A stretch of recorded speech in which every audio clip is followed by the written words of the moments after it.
The snow was falling so softly that night you might have mistaken it for something gentle if you didn't know what was waiting behind my father's front door.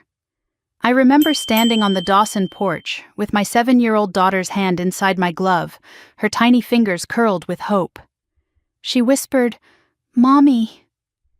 Will Grandpa like my drawing this time? And my heart twisted because children always believe in magic a little longer than the world deserves. Inside, I could hear laughter, silverware, clinking glasses, Bing Crosby crooning something warm and nostalgic.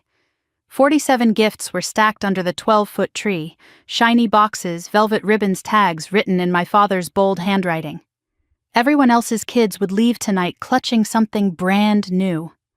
My daughter would leave with whatever scraps of dignity she could keep. We stepped inside without knocking.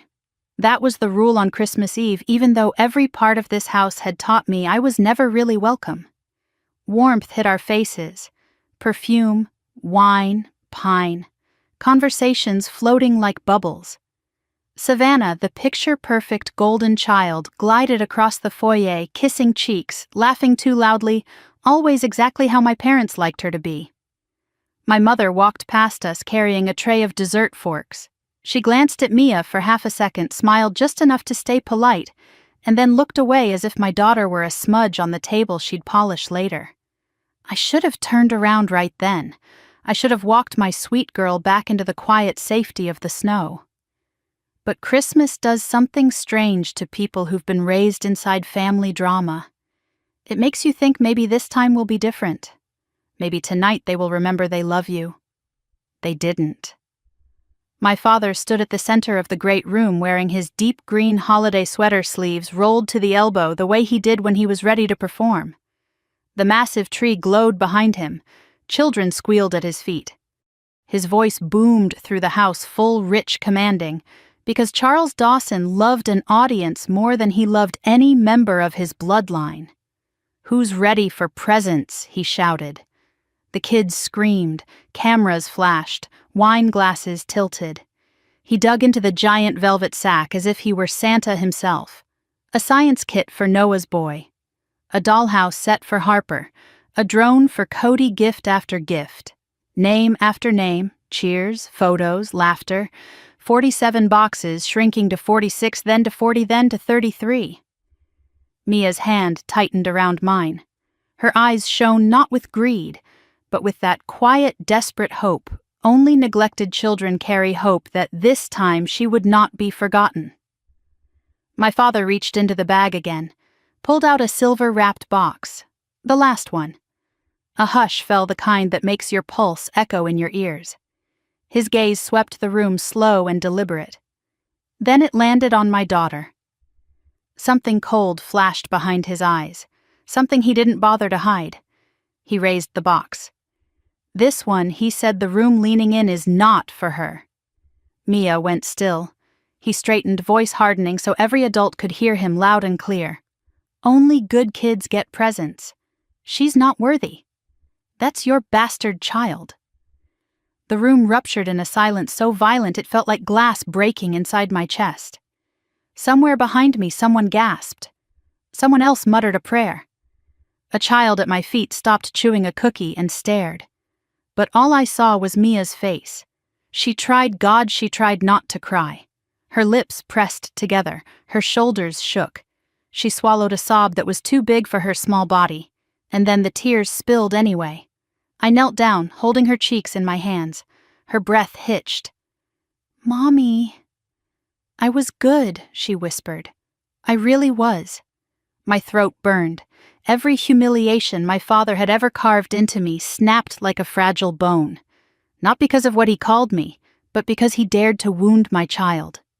I stood up, lifting my chin. "We're leaving," I said, my voice steady as stone. My father scoffed. "There she goes, dramatic as always." Savannah looked anywhere but at me. My mother busied herself rearranging spoons she'd already arranged 3 times. No one stood up for us. Not one adult told my father he'd crossed the line. That was the Dawson family way: turn your head, sip your wine, and pretend cruelty is tradition. I took Mia's coat, draped it over her shoulders, and walked toward the door. At the threshold, I paused just long enough to let the entire room hear it. Goodbye. No one followed. Outside, the cold wrapped around us like something honest. The snow fell thicker. Mia sobbed into my coat. I don't understand. Did I do something wrong? No, baby, I whispered, kissing the top of her head. You did nothing wrong. I buckled her into the car, cranked the heat, and watched her small hands cling to the stuffed bear she brought everywhere. Behind us, the Dawson house glowed with warm lights, perfect decorations, and a family that cared more about looking loving than being loving. I sat behind the wheel hands, gripping the steering wheel until my knuckles ached. The humiliation, the betrayal, the injustice, the 7 years I'd spent trying to give Mia a family she deserved. And then there was something else. Resolve. A quiet, sharp click inside my body, the sound of a door locking shut forever. No more begging for their kindness. No more offering pieces of myself just so they could spit on them. No more letting my daughter believe she had to earn worthiness. I reached for my phone with fingers that no longer shook. My project manager answered on the second ring. Riley, everything okay? The snow swirled past the windshield like white embers. I need you to cancel the Redwood Falls renovation, I said. The entire $3.2 million project. A pause. Are you sure it starts next month? Cancel it, I repeated. Tonight. He exhaled. I'll send a supervisor. I hung up, letting the weight settle over me, not regret, but clarity. For years, I kept giving to a family that took everything and returned nothing. Tonight, I would stop the bleeding. 15 minutes later, headlights lit the driveway. My supervisor stepped out carrying the cancellation documents. Ready? He asked. Mia slept softly behind me. I touched her cheek before stepping back into the house I swore I'd never enter again. Conversations ceased the moment I pushed open the door. My father stood stiffly, my mother frozen beside him. Savannah's smile vanished. My supervisor spoke professionally, but the words hit like a hammer. We're here to confirm cancellation of the Dawson estate renovation contract, valued at approximately $3.2 million. Ms. Harper, do you formally withdraw? I held my father's gaze. Yes, I do. The clipboard snapped shut. The room shattered into whispers, shock, embarrassment, panic. For people obsessed with reputation, humiliation was the deepest cut. I walked back into the night, into the falling snow, into the only world that still felt honest, my daughter's world. Inside the car, Mia stirred. Are we going home now, Mommy? Yes, sweetheart, I whispered. We're going home. As I drove away, the Dawson lights blurred in my rearview mirror. The road dipped into darkness. The storm thickened, but my chest felt strangely light, as if shedding the chains of a lifetime. Mia fell asleep again, her tiny face lit by dashboard glow. Her eyelashes still held the residue of tears. I memorized her breath, the softness of her cheek, the way she always curled inward like she was trying to protect her own heart. I thought of the years I'd struggled alone after leaving this town at 18.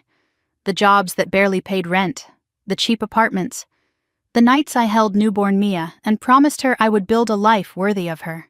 And I had. Everline Homes wasn't just a business.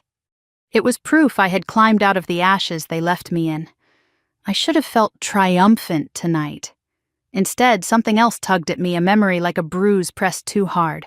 My father once said to me back when I was 17, and naive enough to believe he could love me, "Strength isn't in what you build, Riley. It's in what you're willing to destroy." For the first time, I finally understood what he meant. Some things needed to be torn down. Some families needed to fall apart. Some bloodlines needed to be cut so the next generation never bled the way you did. By the time I reached my house, the storm was a full white curtain. I carried Mia inside. Her arms clung around my neck. I laid her gently in her bed, pulled the blanket to her chin, and watched her breathing settle. In the dim living room, our small Christmas tree blinked with mismatched lights and cheap ornaments. It wasn't glamorous. It wasn't perfect. But it was ours. I sat on the couch, snow muffling the world outside, and let the truth wash over me. Tonight wasn't just a humiliation. It was a beginning. A fracture line through the Dawson empire. A warning shot to anyone who thought I would stay silent forever. They called my daughter unworthy. They called her a bastard. They called her nothing. Now they were about to learn what nothing could rise into when a mother decided her child would never kneel again. And as the storm raged outside, I whispered the truth aloud for the first time in years. I'm done being your shadow. The wind howled back in answer, like the world itself agreed. And everything was about to break open. The storm had turned the highway into a white tunnel by the time we left Redwood Falls far behind, and yet the deeper darkness settling inside me wasn't from the weather. It was from watching my daughter crumble under a man who had once sworn he loved me. The humiliation replayed in my mind like a broken reel, my father's voice, the stunned faces, the room full of adults pretending cruelty was tradition. But now, with Mia breathing softly in the back seat, I realized something else. This wasn't the first time he had tried to break me. It was just the first time he had aimed at my child. When we reached home, the house felt smaller than usual, as if the storm outside was pressing against the walls. I carried Mia in, laid her on the couch, and wiped the tear streaks from her cheeks. She didn't wake. Children often collapse after heartbreak. They sleep as if their bodies need to forget before their minds can. I set a blanket over her and sank into the armchair across from her, my pulse still racing. The room was quiet except for the heater humming and the faint ticking of the clock above the kitchen doorway. I didn't know how long I sat there before my phone buzzed again. A message from an unknown number. It's everywhere. I frowned and typed back, "Who is this?" A moment later, another message appeared.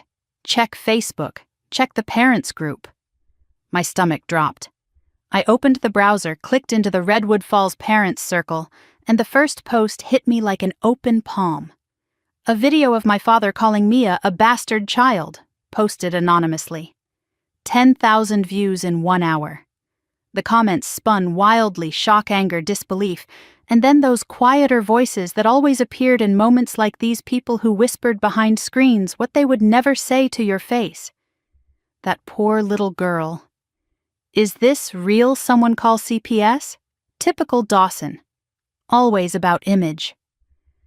I closed my eyes, letting my phone rest against my thigh. My heart wasn't hurting for myself anymore. It was for Mia. For the fact that her pain had become spectacle, that strangers now knew her tears before she even opened her eyes again. A soft knock sounded at the door. My heart jolted, but when I looked through the peephole, I saw a familiar face. Landon, my brother, the one person from that house who had never fully belonged there. He stepped inside without speaking, shaking the snow from his coat. For a moment, we just looked at each other. My eyes were swollen. His were exhausted, as if he hadn't slept in months. "I saw the video," he said quietly. "Everyone has," I whispered. He nodded, jaw tightening. "I didn't know they would do that. I didn't know it would get that far, Riley. I didn't know how to respond." For years, Landon had lived halfway between us, close enough to witness the cruelty, far enough to avoid drowning in it. I didn't blame him, not really. But tonight I was too tired to comfort anyone. "They didn't just do it to me," I said finally. "They did it to Mia." His eyes flicked to the couch where Mia slept, curled into a ball. I saw something flash across his face, grief, guilt, maybe even anger. Then he whispered, "You know he's panicking, right, Dad, about the renovation." I folded my arms tightly. "He'll survive." Landon hesitated. "Maybe not." I frowned. "What does that mean?" He swallowed hard. "It means he needed that project, more than he let on." A cold ripple ran down my spine. "Is he in trouble?" Landon dragged a hand through his hair, pacing a few steps before stopping again. "I shouldn't tell you this. But yes, the Dawson estate isn't doing well. Dad's been hiding it. There were bad investments, business deals that fell apart, loans he shouldn't have taken. He was counting on that renovation contract to cover a few things." I stared at him, stunned. My father, the man who bragged endlessly about his wealth, was drowning and canceling the project. Landon continued. It isn't just embarrassing him. It's exposing him. I exhaled slowly. Good. Landon flinched at the coldness in my voice, but I didn't soften it. Not tonight. He walked to the window, cleared a circle in the foggy glass, and stared out into the storm. There's something else, he murmured. About Savannah. I closed my eyes. Of course there was. She posted a statement, he said reluctantly. On her Instagram. She said you overreacted and that Dad was joking. She also said Mia has behavioral challenges. My breath caught. She did what Landon winced. She's trying to protect the family, but some people aren't buying it. The comments are turning hard. I sat down slowly, the room tilting. Savannah had always been my mother's favorite mirror, pretty controlled, obedient. She learned early that loyalty meant lying convincingly enough to keep the family image intact. She threw my daughter under a bus, I whispered. Landon didn't deny it. A beat passed, the heater clicked, the house settled, the storm outside pushed harder against the windows. Why are you here, Lon? I asked softly. He turned, and for the first time in years, I saw the boy he used to be, the one who hid with me in the treehouse. After Dad yelled, the one who slipped cookies under my door when I cried after arguments, the one who always knew we didn't belong in that house the same way Savannah did. Because I can't do what they do, he whispered. Not anymore. And because you deserve to know the truth about him. About all of them. I waited. He reached into his coat and pulled out a small silver flash drive. My stomach tightened. What's that? Everything he said. Call logs, conversations, things they've said about you, about Mia, stuff Mom told her friends, stuff Dad told business partners, things Savannah said when they thought no one was listening. I stared at the tiny object in his hand, feeling its weight even from across the room. Why did you record them? I asked quietly. His jaw clenched. Because I knew someday you'd need proof, and because I was tired of watching them rewrite history. A tremor spread through my chest. Landon? You didn't have to, I did, he cut in, voice cracking. You've been their scapegoat since you were 15, Riley.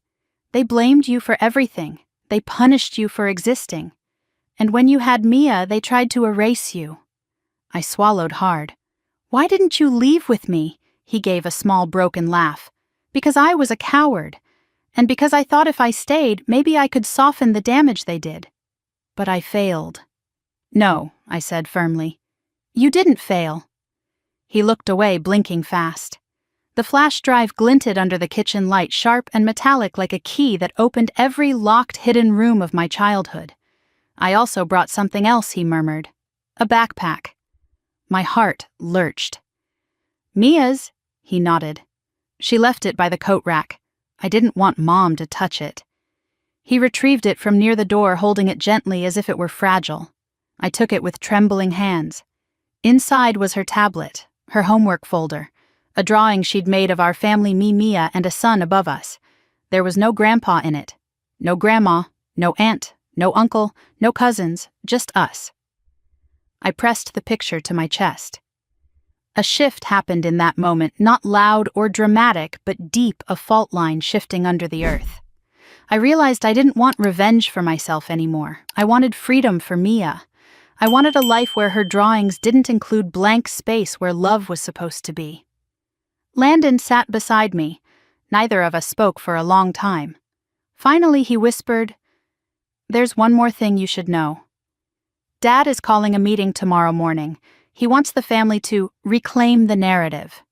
He plans to tell the town you've always been unstable." My jaw tightened. He would. And he's telling people you canceled the renovation out of spite, Landon added. He wants to turn the community against you. I laughed softly, a tired, humorless sound. He doesn't realize the community saw everything. He will double down, Landon warned. That's who he is. Oh, I know. I turned toward him, voice low and controlled. But he doesn't know who I am anymore. Landon stared at me, and something like awe flickered across his expression. "You're not backing down, are you?" "No," I said. "Not this time." He nodded, almost relieved. "Then I'm with you." We sat together until the storm quieted. After he left, I checked on Mia again. She was still sleeping, curled softly on her side, her arm resting on her bear. I brushed her hair back and whispered a promise against her forehead. "You will never feel unworthy again. Not while I'm breathing." When I stepped back into the living room, the house felt different, still small, still imperfect, still filled with the ache of what happened tonight. But there was a new weight inside me, a new clarity, a new kind of strength. My father had humiliated my daughter. My sister had lied about her.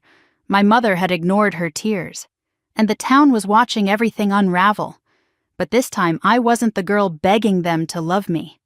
I was the woman willing to burn the whole facade down. I plugged in the flash drive. The files opened one by one, and I saw exactly how this war began. I clicked the first audio file on the flash drive, and at once my mother's voice filled the quiet of my living room. Cold, controlled, familiar in the worst way.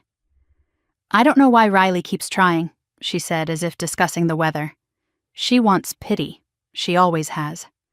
And that child, well, that's the consequence of her choices." I froze. The recording had a faint clinking of dishes in the background, the chatter of women at a brunch table. My mother sounded calm, no shame, no hesitation, just the polished tone she used when she wanted others to agree with her cruelty. My cheeks burned. I pressed play on the next file. My father's voice sharper, laced with irritation. "Mia is wild, unpredictable. These kids from broken situations rarely turn out right. Riley is trying to force us into pretending everything is normal." A man laughed in the background. "So why don't you just tell her no, my father?" "Because she'll make a scene. She always does. Best to give her nothing and wait until she stops asking." I closed the laptop, my breath shaking. These weren't stray comments. They were patterns, sentences carved from belief spoken with the casual confidence of people who never expected consequences. They didn't just dislike me. They wanted to erase me. And they wanted to erase Mia even more. I stood and paced, chest tight. Every memory of being ignored, blamed, humiliated suddenly made perfect sense. They weren't reacting, they were rehearsed. My phone buzzed. A text from a number I hadn't saved but recognized instantly. "Savannah. You need to stop. Dad is furious. You humiliated him tonight. Delete that cancellation, apologize, and we can figure this out as a family." I laughed under my breath. Of course she wanted things fixed. Of course she wanted me compliant. Dawson daughters were supposed to fall in line. I typed back one word: no. 3 dots blinked. Then her reply came: "You're being emotional again." Think about Mia. Do you really want her growing up without family? I stared at the message so long the letters blurred. The hypocrisy was a wound. Growing up without family, she already was. A new recording auto-played when my laptop woke again. My father sounding irritated. "Why does Riley keep that job anyway? Construction. Really, she thinks being independent makes her special.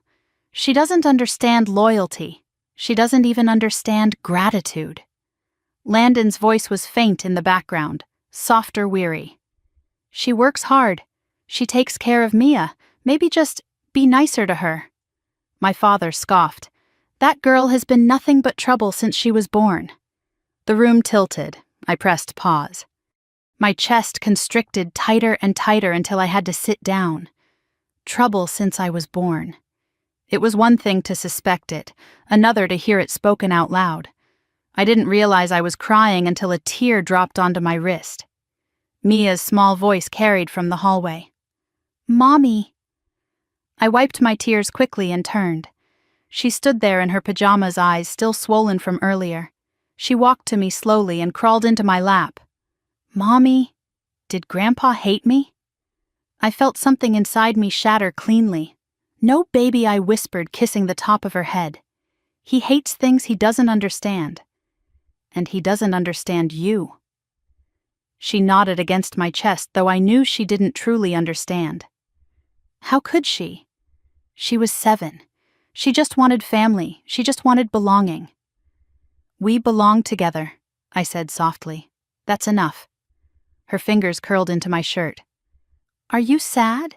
"Yes," I whispered, "but not because of you." She nodded sleepily, settling into my arms, and within moments she drifted off again. I carried her to her room, tucked her under the blankets, and stayed there until her breathing deepened. When I returned to the living room, the laptop screen glowed with another recording already queued. This one had a different tone. "My father, I can handle Riley. She'll break eventually. My mother, she already has. She just doesn't know it.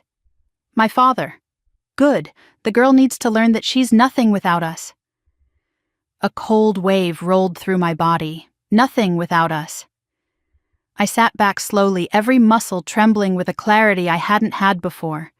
Their cruelty toward Mia wasn't an accident. Their cruelty toward me wasn't random. It was control, a system, a belief. My phone buzzed again, this time a call. James, my cousin, one of the few who ever showed me real kindness growing up. I answered on the second ring. "Riley, have you checked Facebook? I saw the video," I said. "No," he said quickly. "Not that. Something else." My heart stuttered. "What happened?" "Your dad had a meeting at the country club tonight, after you left. A lot of people were there. Some of them recorded him." Recorded him. What? James hesitated. "What did he do?" I pressed, voice tightening. "He said Mia ruined Christmas. Said you embarrassed him on purpose. Said you're unstable and need help." My breath caught. "He also said—" James paused, then cursed under his breath. "He said you're dangerous, that the town needs to protect itself from you." A cold tremor ran through my body. "He what?" He's trying to flip the narrative. James's voice was urgent now. "A lot of people didn't buy it, but some did. And the video is spreading. The comments are bad." I sank onto the edge of the couch. "He's lying," I whispered. "I know," James said. "But you need to be ready. He's going to escalate. He always escalates when he feels cornered." A slow, bitter understanding descended on me. My father wasn't just angry. He was retaliating. "Riley," James said gently, "you need support. You need someone to stand with you." I closed my eyes, letting the weight of everything settle. "I have Mia." "You need more than a child," James insisted. "You need allies, people who see the truth." "I have you," I said quietly. He hesitated. Then his voice broke. "Yeah, you do." For a moment, neither of us spoke. The storm pressed hard against the windows, whistling like it wanted in. Riley, James finally said, "Listen." "Dad said something else." My stomach tightened. "He said he's going to correct your behavior. That he won't let you embarrass the Dawson name anymore." I exhaled slowly, steadying myself. "So he's preparing an attack?" "Yes." "Let him," I whispered. James was silent. "What does that mean?" "It means I'm done hiding," I said. "And I'm done apologizing." Another knock sounded at my door. James heard it through the phone. "Who is that?" "It's almost midnight." "I don't know," I whispered. "Don't open it if you're alone." "I'm not alone," I said softly. "Mia's here, and I'm done being afraid." I hung up. The knock came again, softer this time. I approached the door, staying behind it as I peered through the peephole. Not my father, not my mother, not Savannah. A woman stood there, wrapped in a heavy wool coat, her hair white as snow. Her posture was stiff, as if she had stood in storms like this before. We stared at each other through the glass. Then she mouthed one word: "Evelyn." My breath caught. My grandmother's name. I unlatched the door slowly, heart pounding. The woman didn't smile, didn't force warmth. She simply extended a small leather-bound notebook toward me, her gloved hand trembling. "You don't know me," she said. "But I knew your grandmother, and she wanted you to have this." The world seemed to tilt. The storm raged behind her.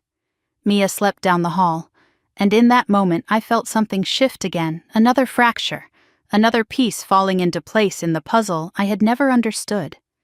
My father wasn't just cruel, he was hiding something my grandmother had suspected long before I did. I swallowed hard voice, barely more than a whisper. Come inside. Because the night wasn't ending. It was beginning. Under the yellow glow of my kitchen pendant light, the leather-bound notebook lay between the woman and me like an unanswered question. The storm outside rattled the windows, wind pushing against the glass as if trying to listen in. The woman who had introduced herself only as Evelyn Hart sat with her hands folded neatly over one another posture, straight eyes sharper than her age should have allowed. I finally asked the question that had been clawing at my throat since she arrived. How did you know my grandmother Evelyn blinked slowly, as though choosing her answer with surgical precision? I didn't know her as well as I knew your grandfather, she said. But I knew enough. Enough to know you were going to need this notebook one day. The air shifted around us. My grandfather. I repeated the word, feeling foreign on my tongue. Her gaze flicked upward to mine. Yes. Everett Dawson. A chill crawled down my spine. My father's father. The man whose portrait still hung above their fireplace. The man my father idolized like a saint. The man who died when I was 9 under circumstances I barely remembered. What does he have to do with any of this? Evelyn pressed her lips together. Everything. She nudged the notebook closer, signaling me to open it. My fingers trembled as I did. The leather creaked softly, and the first page revealed tight, slanted handwriting, practiced deliberate, unmistakably masculine. Everett Dawson's handwriting. My breath stilled. Date after date filled the page records notes names of people I didn't recognize, amounts of money I couldn't ignore, and then highlighted in a darker stroke as if Everett himself wanted it not to be missed, Riley. If you are reading this, then Robert has repeated my mistakes. My throat tightened painfully. I kept reading. I loved my son. But I feared what he became after watching me hide too many truths. Secrets breed cruelty. Silence breeds monsters. If he is hurting you, the fault is mine. The room tilted. I held the edge of the counter to steady myself. What is this? I whispered. Evelyn's voice softened in a way that felt almost like grief. Your grandfather came to me before he died. He'd been keeping records, financial, personal, legal. Things he never wanted your father to inherit.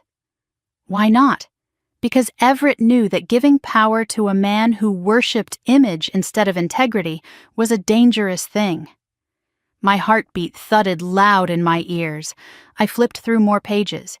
Hidden bank accounts, notes about money missing from the Dawson Family Foundation, handwritten confessions of the pressure he put on my grandmother, apologies he never gave her in person. Then I turned the page and froze. My name, written in bold strokes. Riley is not to be controlled by them. Protect her. The letters swam in my vision. He wrote this, I whispered. Yes. Why didn't anyone tell me? Because your parents burned the first copy, Evelyn said flatly. They didn't know a second one existed. My pulse stumbled. I sank onto a chair notebook still open in my lap. Why bring this now? Why after all these years? Her answer came without hesitation, because tonight the Dawson facade finally cracked enough for light to get through. Silence stretched between us, thick and electric. Evelyn reached into her coat pocket and produced a small flash drive. She placed it gently on the table. Everett suspected financial misconduct in the foundation. He believed Robert would repeat his sins. We kept a few files in case the day came when someone needed to stop him. I stared at it. What kind of files? The kind your father doesn't want the world to see. Her voice remained calm, almost clinical. The kind that explained why he was so desperate to keep you in line. My stomach flipped. And Mia, I whispered. Evelyn's expression softened in the faintest, rarest way. Children like Mia, strong, bright, Unwanted by the ones who fear them always reveal what a family truly is. A tear slipped down my cheek before I could stop it. I wiped it quickly, but she didn't pretend not to see. The storm outside intensified. Wind whistled against the siding. My kitchen felt too small, too quiet for the magnitude of the truth unfolding inside it. I closed the notebook gently. "What do I do with this?" "That's up to you," she said. "You can bury it, or you can bring the truth into the open." My jaw tightened. My father is already turning the town against me. He told people I'm unstable, dangerous. He said Mia ruined Christmas. Her face didn't so much as flinch. "Yes," she said. "Because a man who fears losing control always chooses to discredit the one person he couldn't break." Her words hit so deeply it hurt to breathe. "What happens if I use this, if I expose him?" I asked. Her eyes shone with something like weary understanding. "Then you stop the cycle. For yourself. And for your daughter." Before I could respond, a soft rustling sounded from down the hallway. Mia stood there, rubbing her eyes, clutching her stuffed bear. "Mommy," she whispered. I heard voices. I walked to her, lifting her into my arms. She tucked her head against my shoulder. When I turned back, Evelyn had risen from her chair. "I should go," she said quietly. "You can't drive in a storm like this." Her pale eyes warmed not with comfort, but with something firmer, steadier. "I live 2 streets over. I'm not fragile, dear." I almost smiled. She slipped into her coat, pulling the collar up. Before she reached the door, she paused and turned back to me. "Whatever your father does next, don't let him convince you you're alone. You have allies he doesn't know about, and you have truth he cannot bury." I swallowed hard. Why help me? This time she did smile, small but genuine. "Because I owed Everett, and because you deserve better than the world that man tried to build for you." Then she left. The wind swallowed her figure almost instantly as she stepped into the storm. I locked the door, pressing my forehead against the wood, Mia's small arm hooked around my neck. The truth was unfolding faster than I was ready for. But it was unfolding, and there was no closing it now. I carried Mia back to bed, smoothing her hair until she drifted off again. Then I returned to the kitchen and opened the notebook once more. The pages whispered when I touched them secrets that had slept for more than a decade. I wasn't just fighting humiliation or retaliation anymore. I was fighting a system, a legacy of manipulation, a dynasty of control. My father didn't want me to walk away because of pride. He wanted me to walk away because without me the Dawson image fractured. Without me silent, his story collapsed. I closed the notebook again, my mind steadying into something sharper than fear. Resolve. My phone buzzed, a new message from a number I didn't recognize. When I opened it, the blood in my veins went cold. A photo of Mia, taken at the Christmas dinner hours earlier. The caption read, "You should have stayed in your place." My breath vanished, my fingers shook, and for the first time in my life I wasn't afraid. I was ready. The war had started, and I was done losing. Under the gray-blue light of early morning, I sat at the kitchen table staring at the photo until the edges of the screen blurred. Mia's little face was turned toward the Christmas tree, unaware that someone had been watching her close enough to capture her in perfect focus, bold enough to send it to me as a threat. My hands curled tight around the phone until my knuckles whitened. I reread the caption, "You should have stayed in your place." The words felt like a rope tightening around my lungs. The house was silent except for the faint hum of the refrigerator. Snow pressed against the windows in soft layers, muffling the world outside. It should have been peaceful. Instead, fear crackled in the air like electricity, sharp and humming. A sound drifted from down the hall, Mia climbing out of bed, her feet soft against the hardwood. I slid the phone face down on the table just as she peeked around the corner, her hair wild from sleep. "Mom, can I have waffles?" Her voice, so small and earnest, hit me like a blow. I forced a smile. "Of course, sweetheart." She padded to the table, dragging her bear by one arm, and climbed into her chair. I moved through the kitchen, automatically pulling ingredients from memory rather than thought. Every minute that passed, my mind kept circling back to the same question: who took that picture? And how close had they been? I set a plate of waffles in front of her. She grinned, syrup already smeared on her cheek. I brushed her hair back gently, my fingers trembling as they touched her skin. "I'm going to make sure you're safe," I whispered. She didn't hear it, but I meant it with every cell in my body. By the time I dropped Mia off at school, the sun was struggling through the heavy snow clouds. I watched her run toward her teacher backpack, bouncing smile bright. I stayed until she was inside the building, then checked my phone again. Another message. This one wasn't a photo, just a line of text. "You embarrassed the family. There are consequences."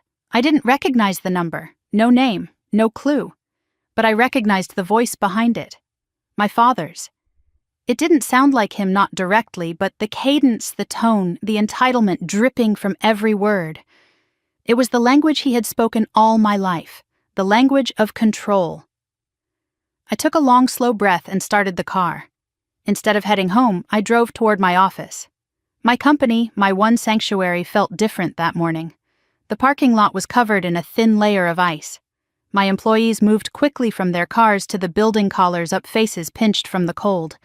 Inside, the familiar scent of sawdust and fresh coffee should have comforted me. It didn't.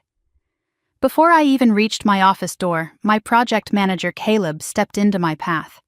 His expression was tight worry etched around his eyes. "You need to see something," he said. I followed him to the break room where a laptop waited open on the counter. He tapped the trackpad. A local news article flashed on the screen, my company's name, in bold letters near the top. "Whitmore construction owner storms out of family Christmas, cancels $3.2 million contract in emotional outburst." My stomach dropped. Scroll. "Whitmore has a history of unstable behavior," a source close to the family said. Scroll. "Concerns have been raised about whether her business decisions are influenced by emotional volatility rather than professionalism." Scroll. "Contractors question whether Whitmore Construction can continue operating under such leadership." Bile rose in my throat. Caleb muttered, "They're painting you as unstable, as dangerous." My father's fingerprints were all over this.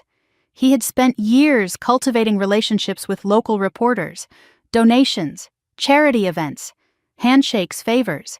They owed him stories, and he was calling them in. A surge of anger burned through me, sudden and hot. He thought he could break me publicly. He thought I would retreat like I always had, quiet, obedient, ashamed. Not this time. Did anyone from the crew say anything? I asked quietly. "No.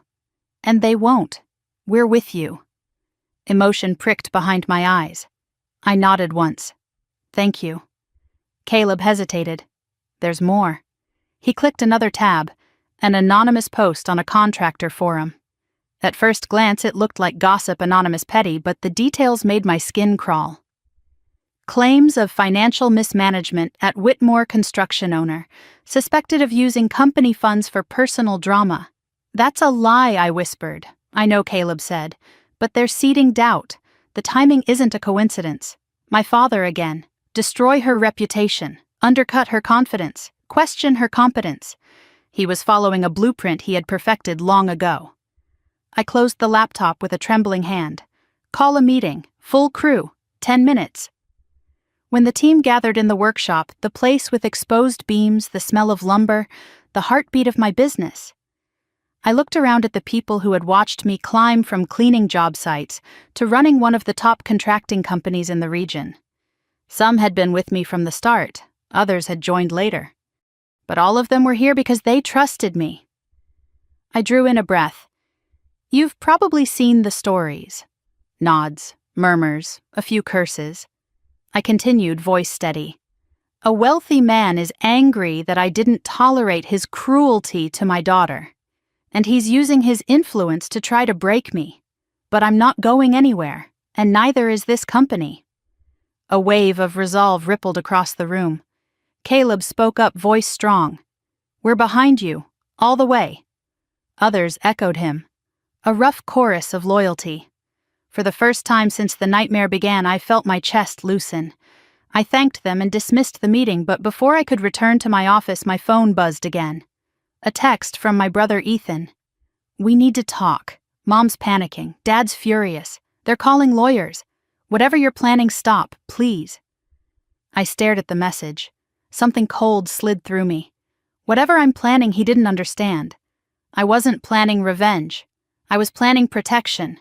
For Mia, for my company, for myself. I texted him back. "I'm done being quiet." 3 dots appeared. Then Riley. "Dad says you're unstable. He says you're endangering Mia's future. He's convincing people. Maybe you should come talk to him before things get worse." A bitter laugh escaped my lips. Talk to him. As if reasoning with a man who believed he owned me would fix anything. I didn't reply. Instead, I opened the notebook Evelyn had given me. I flipped to the page with my name, those carved, urgent words. Protect her. My grandfather couldn't save himself from the system he built, but he wanted me to. As I stared at the ink, something inside me hardened into purpose. If my father wanted a war, he was about to learn just how much strength he'd underestimated. Because I wasn't 7, I wasn't a scared teenager.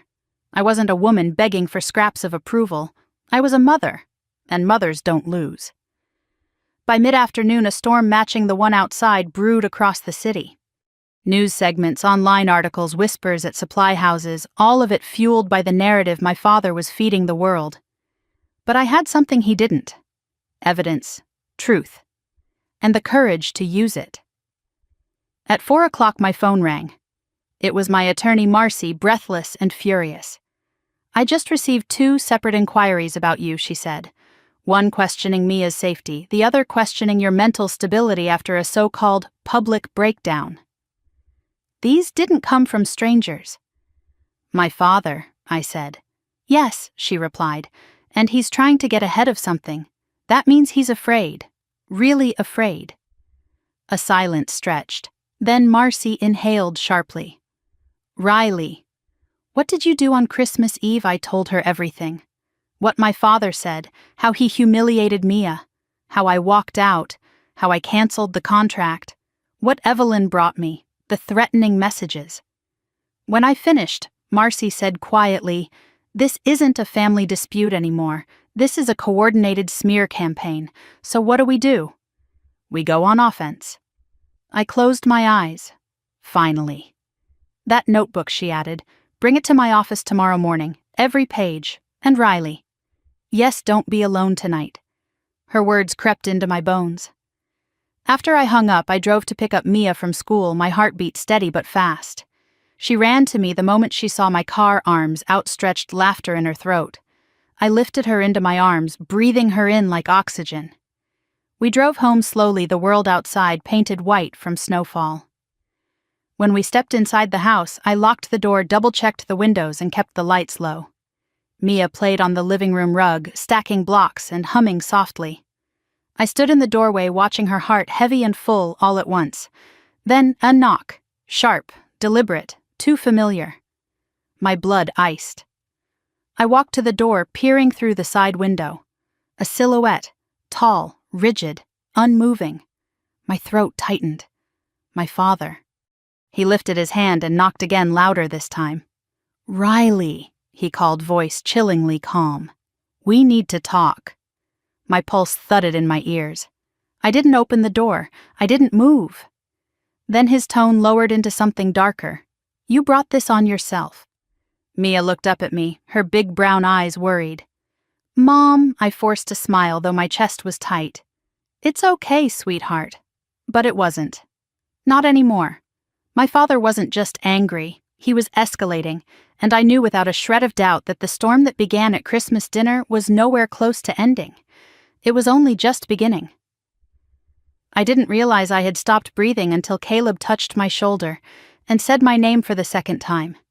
The conference room around me felt too bright, too still, too small for what the investigator had just revealed, that someone on my father's side had legally tried to attach Mia's name to a fraudulent financial structure. The walls seemed to tilt, not enough to make me fall, just enough to remind me that the ground under my feet had never been as solid as I believed. I swallowed hard. "Can you repeat that?" I asked. The investigator, a middle-aged woman with steady eyes and a voice that didn't waver, folded her hands together on the table. "Your daughter's name was listed as a beneficiary in a shell entity connected to the Dawson estate. We believe the structure was created to divert funds and create leverage. The signature listed for you is forged. The signature listed for her father appears genuine." I felt the room fade into a distant hum. Her father? The words came quietly scraped raw from my throat. She nodded. Connor Hayes. A cold wave rolled down my spine. Connor, a ghost from a life I had buried. How did he get pulled into this? Why now? My hands curled slowly into fists under the table. "Where did you get these documents?" I whispered. "They were turned in anonymously," she said. "And the timing wasn't an accident." A soft ache spread through my chest, not painful but hollowing. Once again my father had built a maze around me, except this time the walls were made of paperwork, not insults. He was trying to make me look unstable, irresponsible, even dangerous with money. He was trying to weaponize legal systems I barely understood. He wasn't just trying to ruin me, he was trying to take Mia. I forced myself to sit straighter. "What happens next?" "We need the original paperwork," she said. "It could help your case significantly. One clean, untampered document could prove fraud across multiple branches of this family." I should have felt hopeful, but all that rose in me was dread, because I already knew who had the original. My father. And if he had it, he would rather burn the house down than let me see it. My attorney leaned in. "Riley, you don't have to go anywhere near him. We'll handle this." But I shook my head. This wasn't about pride or fear anymore. This was about my daughter. I know where the documents are, and I know what he'll do if he realizes you're coming. The attorney opened her mouth to protest. Caleb looked horrified, but I was already standing. "I'll get them." The words came from somewhere deep inside, somewhere exhausted and furious and done being small. Outside, the storm was worsening. The sky bruised over with shades of gray and blue, the kind that warned of a long night ahead. The wind howled against the windows of the office, rattling them in their frames. But none of that scared me, not compared to what my father was capable of.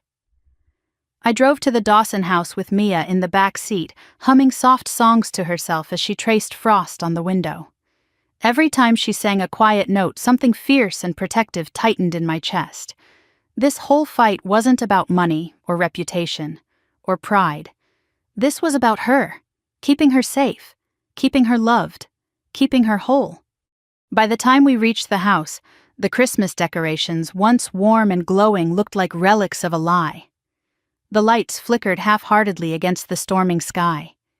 The wreath on the door sagged the ribbon loose, as if exhausted by the performance. I lifted Mia into my arms and carried her up the steps. She rested her cheek against my shoulder, trusting me completely.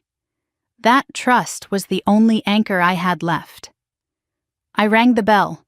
The door opened a few inches, the chain still locked. My father's face appeared in the gap, his eyes narrowing when he saw me. "What do you want?" he asked. His voice was calm in the way a closed fist is calm before it strikes. "I need the original trust documents for Mia," I said. His jaw tightened. "You're not entitled to anything in this house," he said slowly. "You forfeited that when you walked away." "You insulted my daughter," I replied. "We're not doing that again." He didn't flinch. He never did when he hurt people. "You think you can come here and make demands," he said, his lip curling. "You should be grateful I didn't call child services on you after the stunt you pulled." I felt something inside me harden like ice. "You forged my name," I said, "and you used my daughter as leverage." His expression flickered just slightly, but enough to confirm everything. I stepped closer. "Open the door." "No." I met his gaze, unblinking. "Dad," This isn't going away." He stared at me in silence for a long moment. Then he closed the door. I heard the metallic scrape of the chain sliding out of its bracket. The door reopened, this time fully. "You have 5 minutes," he said. I stepped inside, holding Mia close. The house felt colder than it should have been. The air carried no scent of pine, no warmth from the fireplace, no echo of laughter. It felt abandoned from the inside out. Artificial. Hollow. Like him. "The documents are in my study," he said curtly, walking ahead of us. I followed. He opened a drawer, pulled out a folder, then held it just out of my reach. "You want these?" he asked quietly. I nodded once. He leaned in until I could feel his breath on my face. "Then you're going to give me something too." My pulse spiked. "No," I said. Every instinct screamed to run. "I'm not bargaining." But he smiled a slow, cruel smile. "You think you have power here?" he murmured. "You don't. I built this family. I built this town. And I can unbuild you just as easily." Behind me, Mia shifted in my arms, clutching my sweater. My father's eyes flicked to her. "Look at her," he said. "Clinging to you like she's scared of her own shadow. You've made her that way. I could give her stability. You can't." My blood turned to fire. "Don't you dare talk about her," I whispered. He raised the folder higher out of reach. "You want these documents? Apologize. Admit you overreacted. Admit you humiliated this family. Admit that you need me." The room vibrated with silence.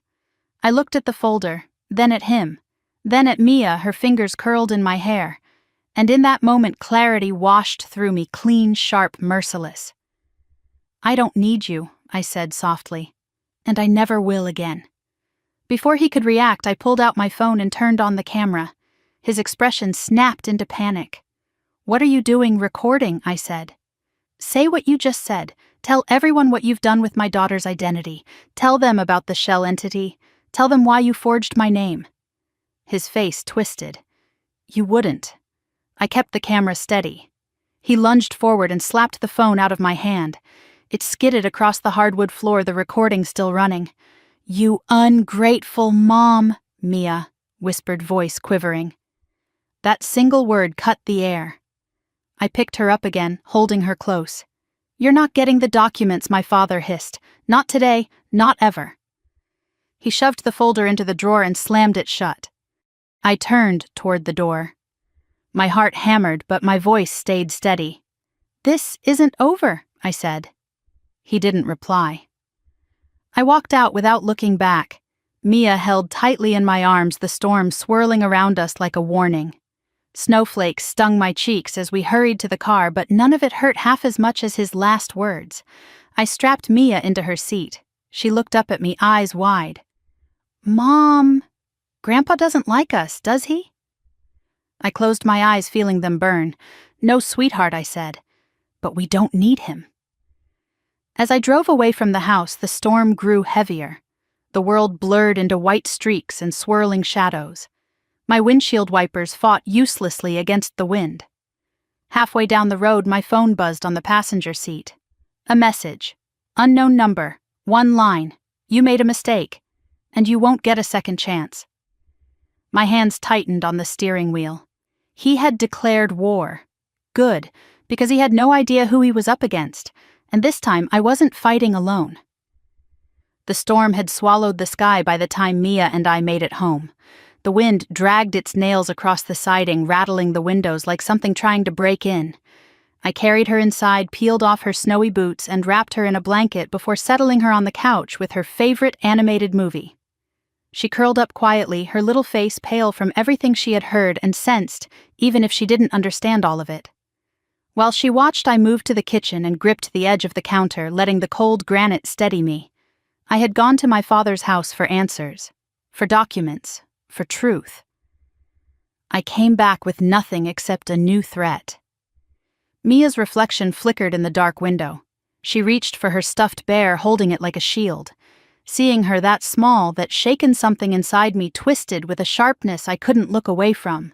I failed her today. The thought punched me in the chest. But then another thought rose clearer, harder.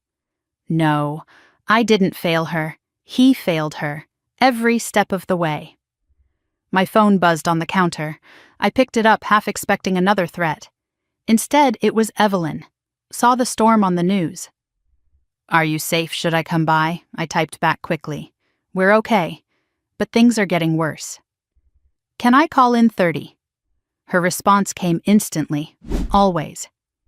I put the phone down and inhaled deeply. The house felt too quiet, the way homes do after too much has been said or not enough. I forced myself toward the living room, sat beside Mia, and wrapped an arm around her.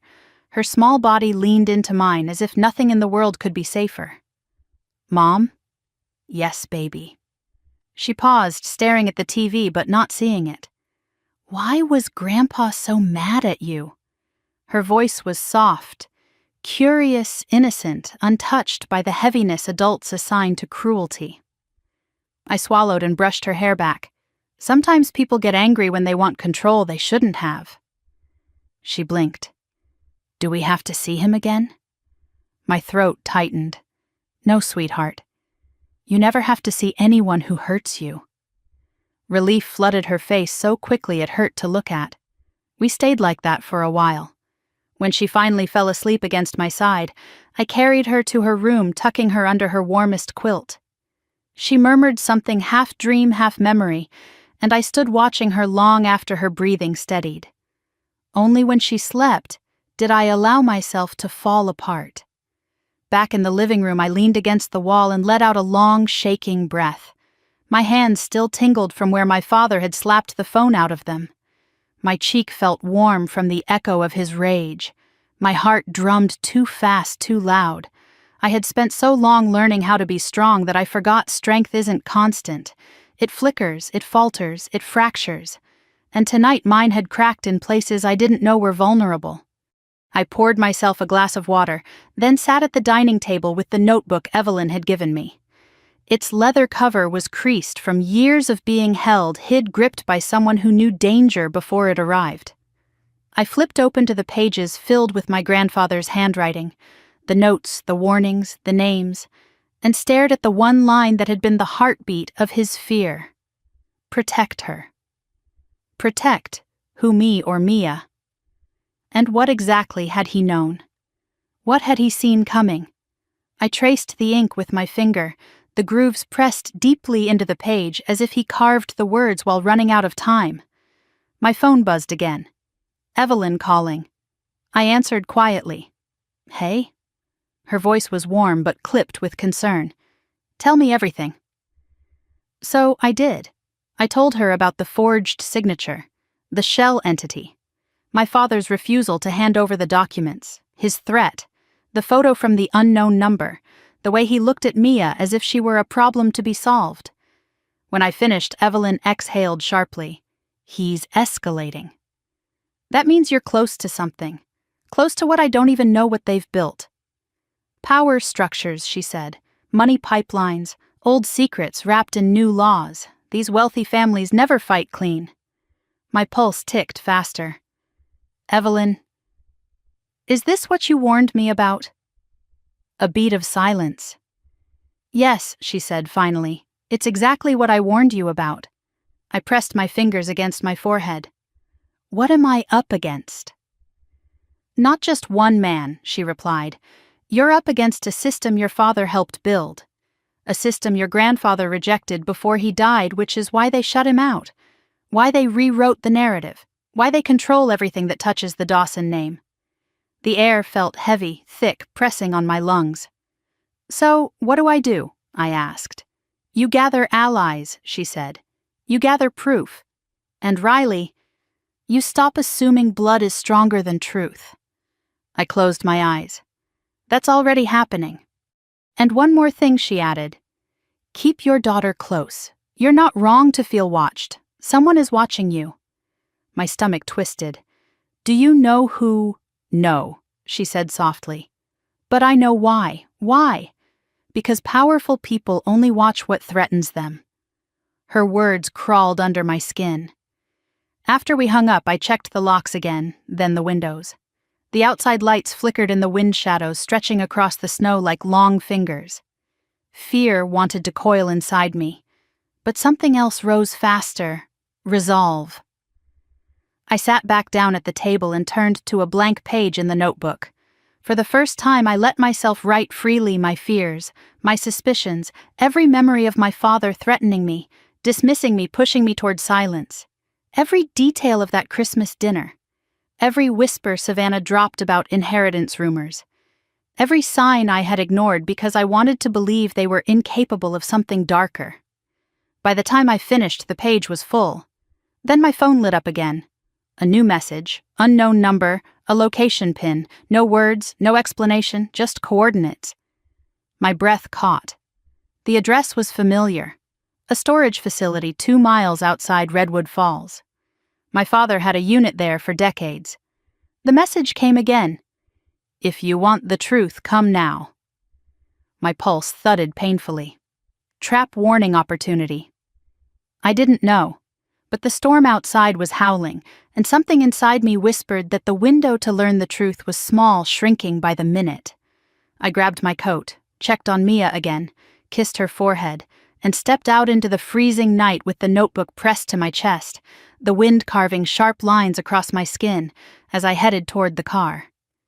The road was nearly empty, the snowfall thick and relentless. Streetlights flickered like dying stars. Every turn seemed swallowed by darkness, the world narrowing into a tunnel of white and shadow. As I approached the storage facility, my headlights swept across rows of identical units. The wind sliced through the gaps like a blade. My hands were shaking when I parked. I stepped out, boots crunching on ice. Unit 14. The one my father always kept locked with a heavy padlock. My breath fogged in front of me as I approached. The storm screamed overhead.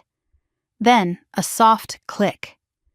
Someone unlocked the unit from the inside. My feet froze to the ground. The metal door slid upward inch by inch, groaning under the weight of age. Light spilled onto the snow, and a silhouette stood there. Tall, still, nameless. My heart slammed against my ribs. The figure stepped forward into the light, then spoke.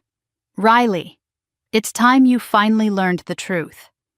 A man I hadn't seen in nearly 20 years stepped out from the glow of the storage unit's single flickering bulb, and for a moment the wind was the only thing that moved.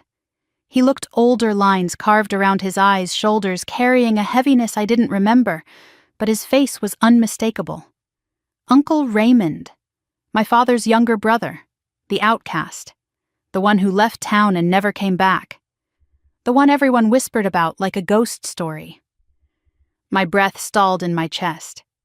You, I managed. He lifted his hand slowly, not in surrender but in gentleness. I didn't mean to scare you. The storm whipped across the lot, rattling the row of metal doors like they were ribs of some giant creature. I felt my pulse ticking fast under my skin, a warning that I was too far from home, too close to danger, and much too close to the truth. What are you doing here? I asked. I'm here because you're running out of time, he said, and because you deserve to know what your father has been doing. My heart hammered painfully. You sent the coordinates? Yes. And the messages? No.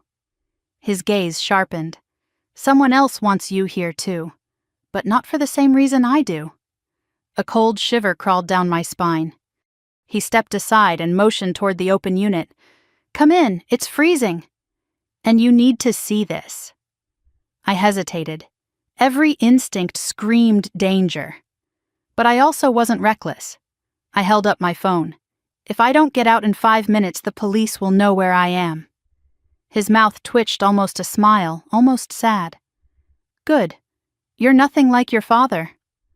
I walked past him into the storage unit, senses on high alert. The interior smelled of cold metal and dust. Stacks of crates lined both sides, and a steel table sat in the middle under the bulb's harsh glow. Papers covered the table, old folders, sealed envelopes, legal documents, photographs. Raymond closed the door just enough to block the wind, but not enough to trap me. I appreciated that. He took a deep breath. This is the part they never wanted you to find. I crossed my arms. Then start talking." He picked up an old leather binder and placed it in front of me. "Before your grandfather died, he changed his estate plan." My chest tightened. "I know. Savannah mentioned something, but no," he cut in gently. "She didn't know the truth. No one did. Your father erased it." He opened the binder.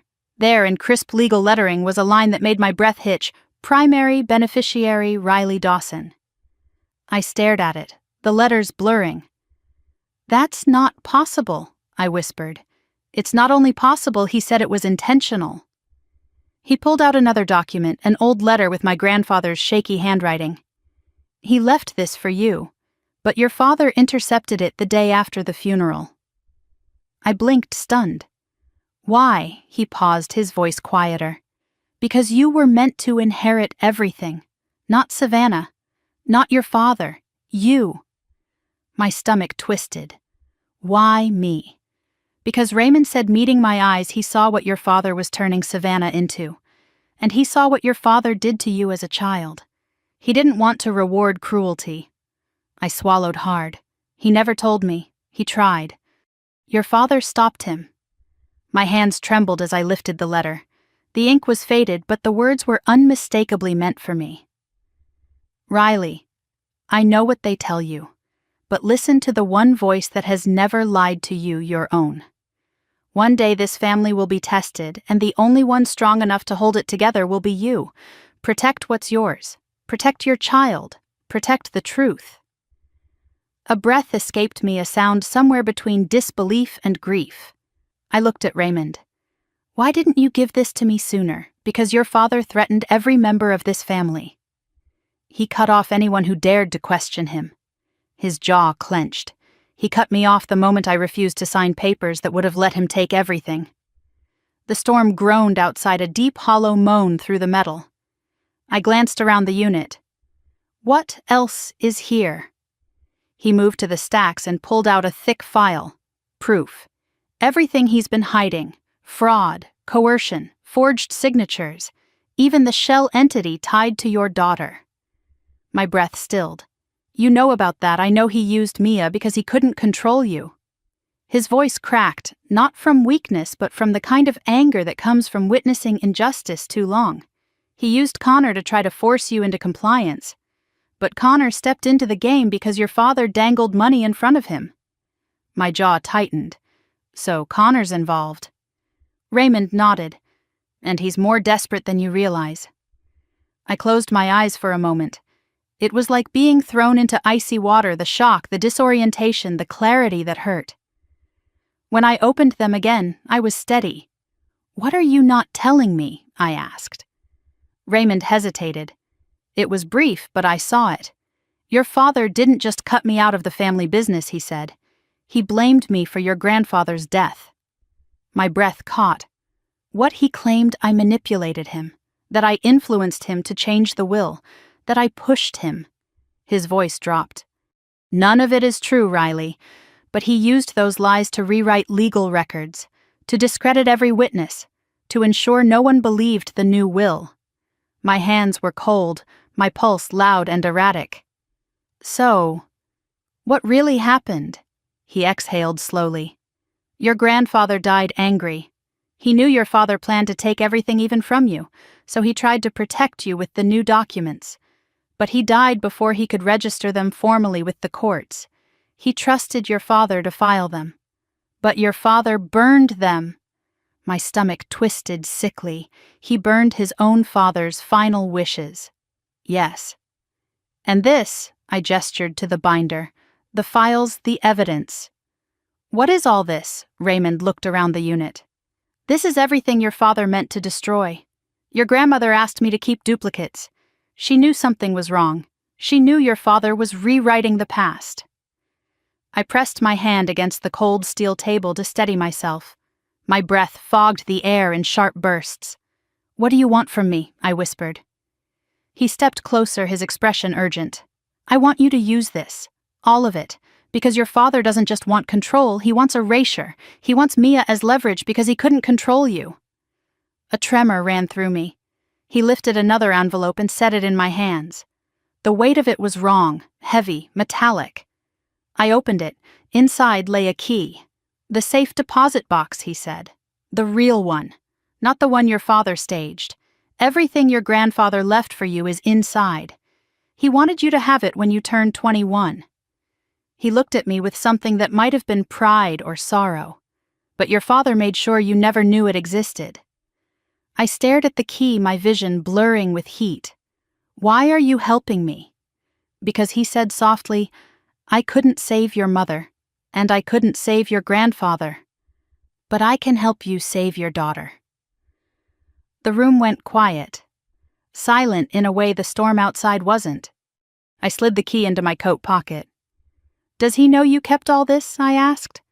Raymond shook his head. If he did, he'd have killed me. My mouth went dry. You're serious? Yes. He looked toward the door. And now he knows you came here. Someone tipped him off. You shouldn't stay. Fear clawed up my spine. What do you mean someone tipped him? But before he could answer, headlights washed across the storage unit rows, slicing through the storm like a knife. Raymond's face drained of color. Riley! Hide!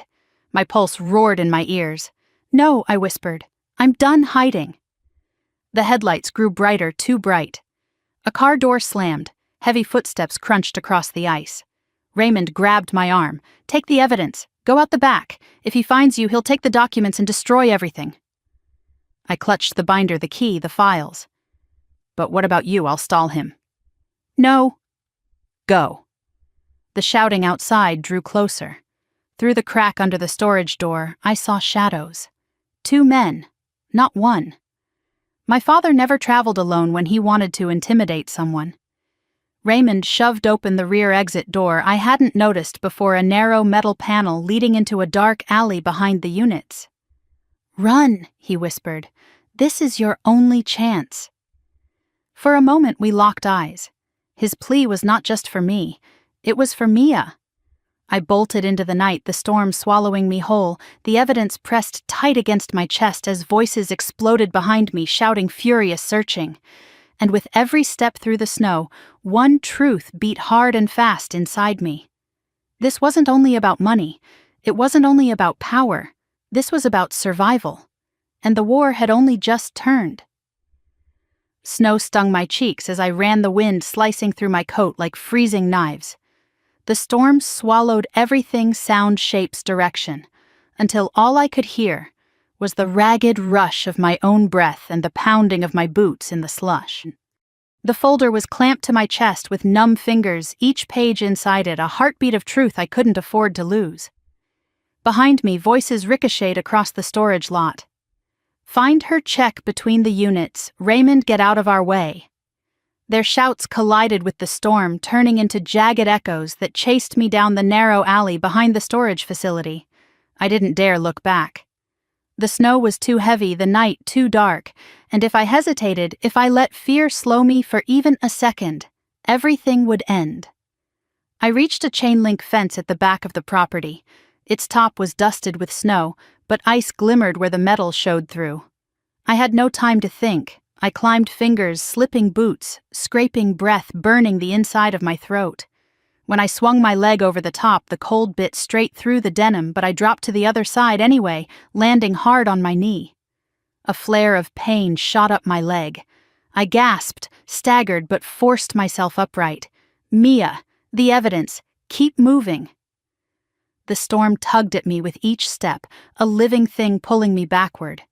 My hair whipped across my face, blinding me. I shoved it aside with a shaking hand. Ahead, barely visible through the swirling white, was the outline of a small wooded area. If I could cut through it, I'd reach the main road faster. I stumbled toward it, each step sinking deeper into the drifts. Behind me, the metal fence rattled. They were climbing over. I pushed into the trees, the branches clawing at my coat, snow dumping from their limbs in heavy clumps as I passed under them. The light from the storage facility disappeared behind me, swallowed by the night. Here the snow fell quieter, muffled by needles and bark, but my heart still hammered loud enough I was sure they could hear it. Then a sound snapped through the dark. Footsteps, crunching through snow. Too close. I spun, clutching the folder tighter, pressing my back against a tree trunk. My breath came in short bursts, fogging in front of my face. The footsteps paused, then turned, then headed away.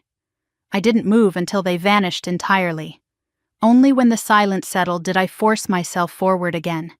My knee throbbed with every step, my fingers stiff, my eyelashes rimmed with frost.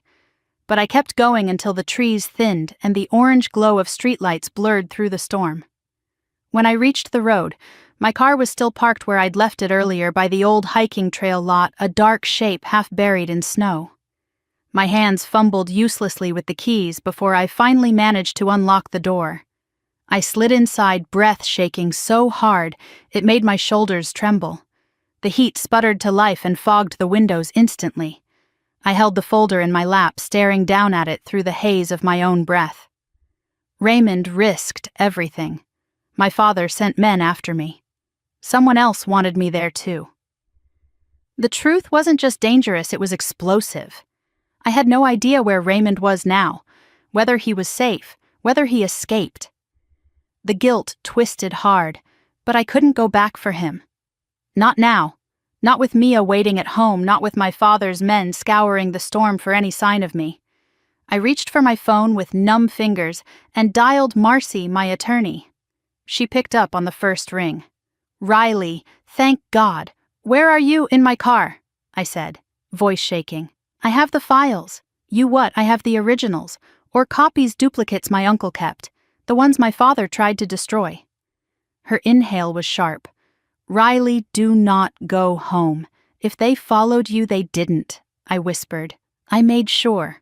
Another pause. "Do you have the key?" I touched my coat pocket. The metal was still warm from my grip.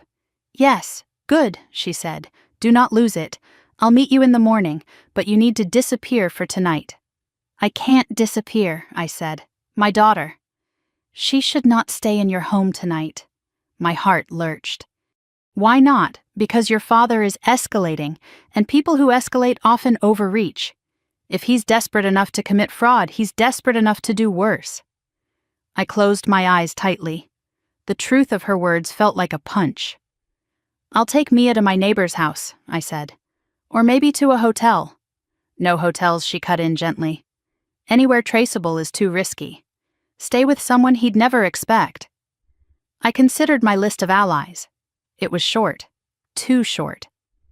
Then one name came to mind. Evelyn.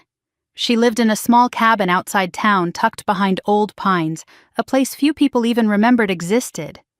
My father would never go there. He had spent years pretending Evelyn didn't exist, pretending her friendship with my grandfather wasn't real. "Okay," I whispered.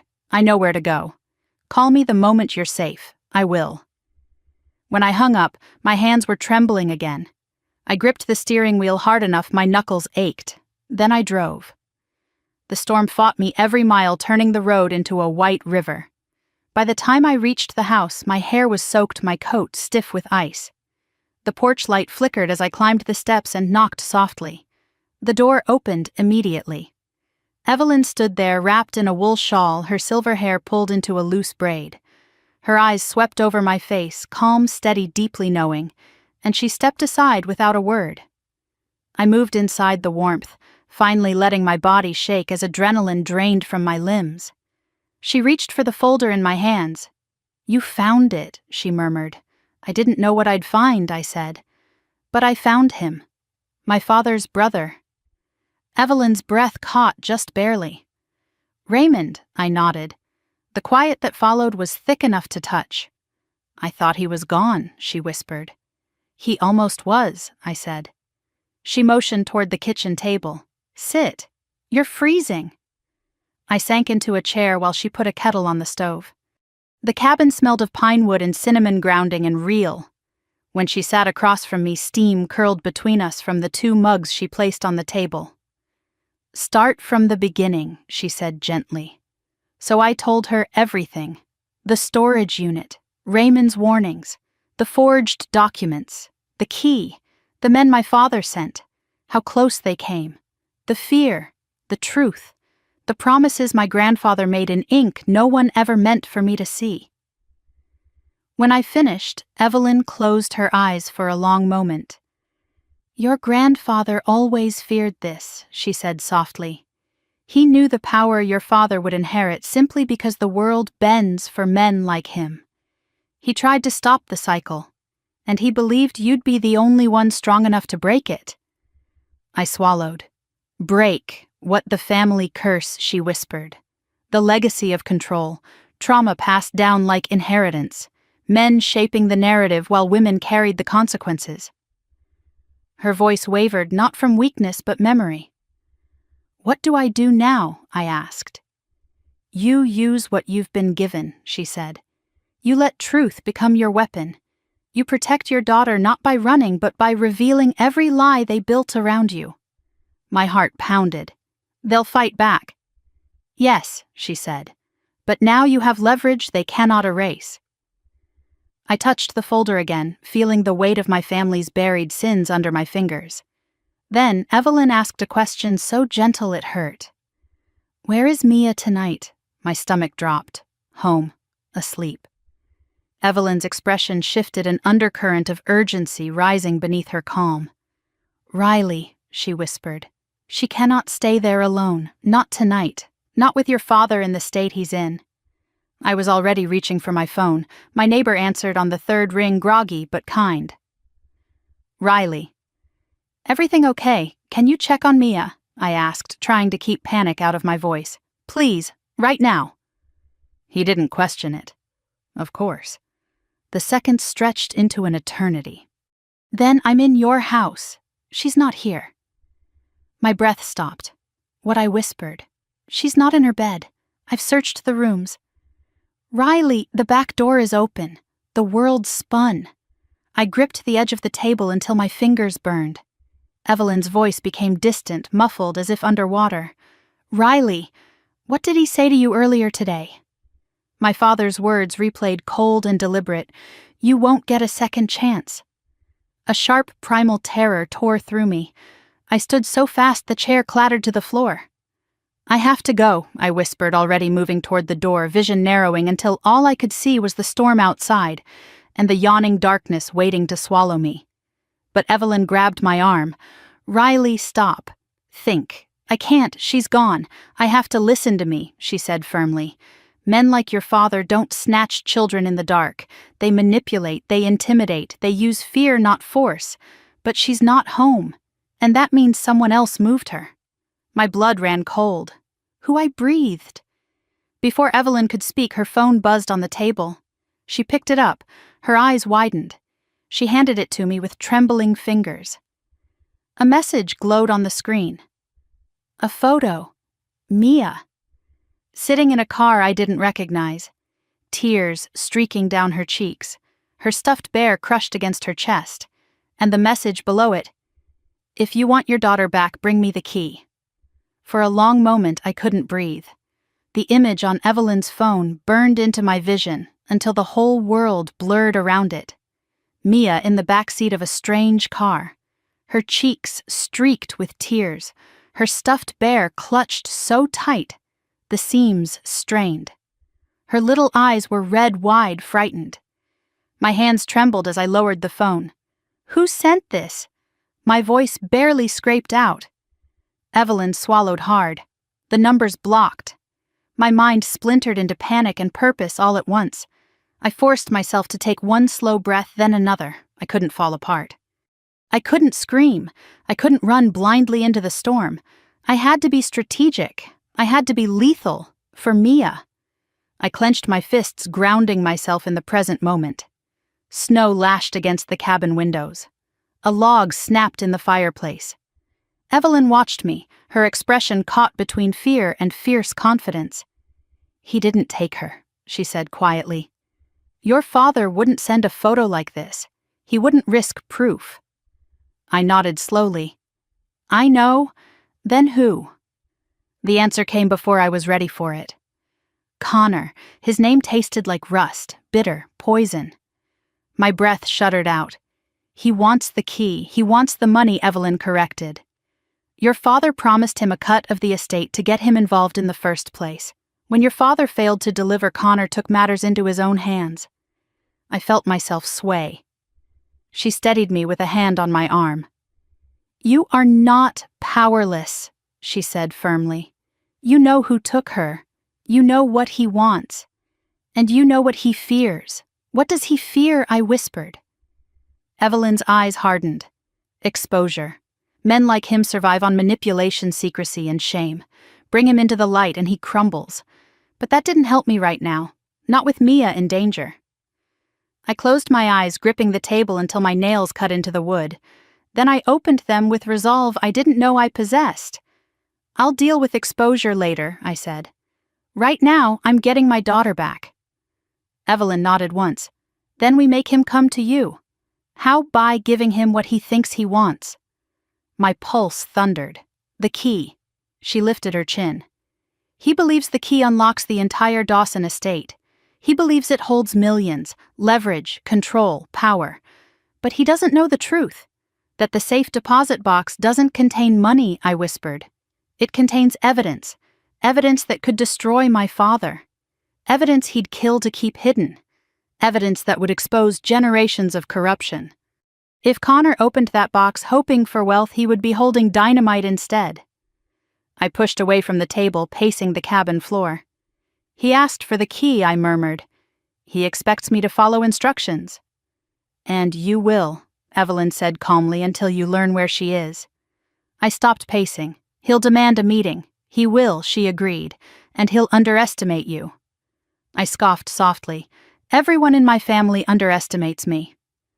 Evelyn stepped closer, lowering her voice. "Not anymore." A part of me wanted to cry. Another part, the part built from years of enduring, surviving, holding myself together when no one else did, rose with new strength. Before I could say anything, my phone buzzed. A new message. "Come alone. No police. No lawyers. Midnight. Old Miller Bridge. Bring the key, or you'll never see her again." My lips parted around a breath that scraped my throat raw. Evelyn leaned over my shoulder. "It's a trap. Of course it's a trap." My voice was steady. "But I'm going." Evelyn pressed a shaking hand against her mouth. "Riley, I'm not giving him the key," I said, "but I'm going." She met my eyes. Her fear was real, but so was her trust. "Then we prepare." I tucked the key into my coat pocket. The metal pressed warm against my palm, grounding me. I grabbed the folder too stuffed with documents, letters, statements, the truth of a family built on manipulation. I tucked a USB drive inside the inner lining of my coat. Evelyn insisted on it. "If he destroys the folder, you still have digital copies," she said. Then she handed me something else. A small voice recorder. "Put this in your glove," she said. "It may save you later." I closed my hand around it. "Thank you." We stepped out into the storm together. The wind battered the porch so hard it nearly knocked me sideways. Snow blasted across the clearing in white sheets. The night swallowed everything except the faint glow of my headlights. "You shouldn't do this alone," Evelyn yelled through the wind. "I won't be alone," I shouted back. "I have Mia." It was the truest thing I'd ever said. She squeezed my arm. "Then bring her home, Riley." I nodded once, then I drove. The road to the old Miller Bridge twisted through forest and over narrow passes, where the storm seemed determined to peel the world apart. Ice glistened across the highway. My hands cramped from gripping the wheel so tightly. Every mile felt like a countdown. At 11:56 p.m., the bridge came into view, long, wooden, weather-beaten, suspended over a ravine so deep it swallowed sound. My headlights swept across the emptiness. No cars, no movement, just the storm. Then a pair of headlights blinked on from the far end of the bridge. A black SUV rolled slowly toward the center. My chest constricted. Mia. Please let her be in there. I pulled forward until my car stopped 30 feet from the SUV. My hands shook as I shoved the key into my pocket and stepped out into the freezing night. Snow whipped across the bridge in gusts. The SUV door opened. A man stepped out, tall, clean-shaven, smiling the same empty smile he wore 7 years ago when he walked away as if he hadn't shattered my entire world. Riley Connor called. Long time. Every instinct inside me recoiled. He approached with confidence dripping off him like this was normal, like he was owed something. "Where is she?" I demanded. He nodded toward the SUV. Safe, warm, but scared. Shame you put her through all this. The rage that ignited in my chest nearly tore my voice apart. You took her, I hissed. He shrugged. You left the door open. I felt nauseous. Give me my daughter. His smile stretched wider. The key, Riley. No deal until I see her. He gestured casually to the back seat. The door cracked open just enough for me to glimpse her small shape. A sob tore from my throat before I could stop it. Mia! She cried my name through the wind, her voice trembling. I stepped forward, but Connor lifted a hand. One at a time. Key first. I forced myself to stop. My whole body shook, adrenaline ripping through me like lightning. Think, think, think.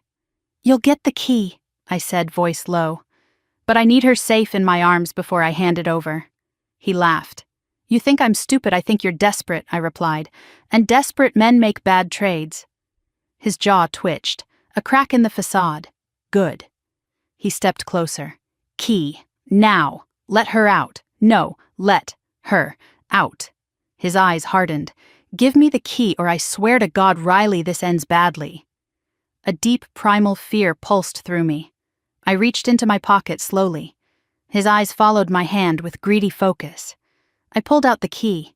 His breath caught. That's it, he whispered. Hand it over. I stepped forward just one step, letting the storm swirl between us. He reached out. Then everything happened in a single shattering second. A blinding flash of red and white lights erupted behind the SUV. Sirens howled. The storm lit up like fireworks. Connor spun around, eyes wild. What you called the cops. But I hadn't called them. Someone else had. From behind the flashing lights, a voice boomed through a loudspeaker.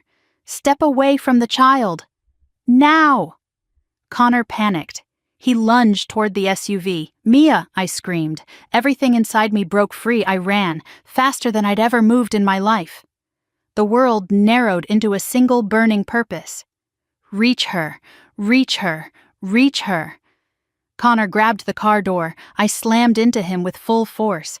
He stumbled sideways, shouting as he slipped on the icy planks. The key flew from my hand, skittering across the wooden boards.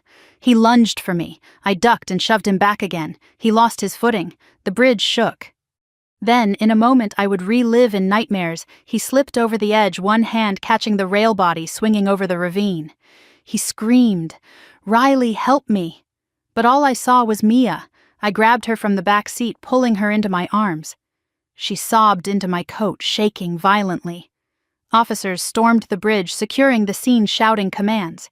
Two approached the railing and dragged Connor back up, cuffing him as he cursed and spit. I held Mia tighter, burying my face in her hair, breathing her in like oxygen. We're going home, I whispered. We're going home now. She clung to me, crying harder. The storm raged around us, but none of it mattered anymore. Because in the chaos and terror of that night, one thing finally became clear. I wasn't running from the Dawson family anymore. I was coming for them. Mia fell asleep in my arms on the ride to the precinct, her little body trembling every few minutes from leftover fear.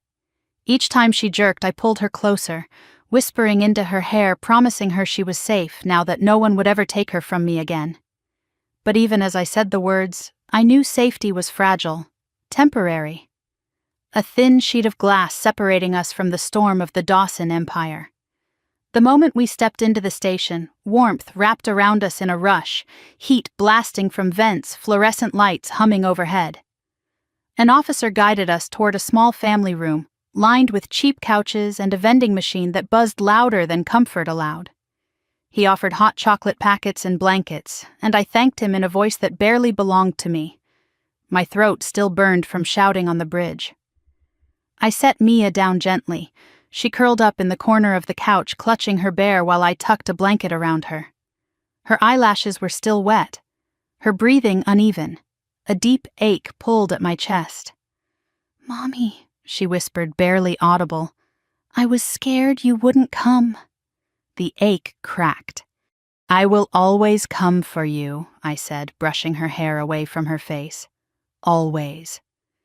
Her small hand reached out, grabbed mine, and didn't let go. She fell asleep again within minutes, exhaustion pulling her under like a tide. I stayed beside her until a soft knock came from the door. It was Marcy, my attorney, still in her coat, snow melting in her dark curls. Her gaze went immediately to Mia. Something tightened behind her eyes, a mix of relief and fury.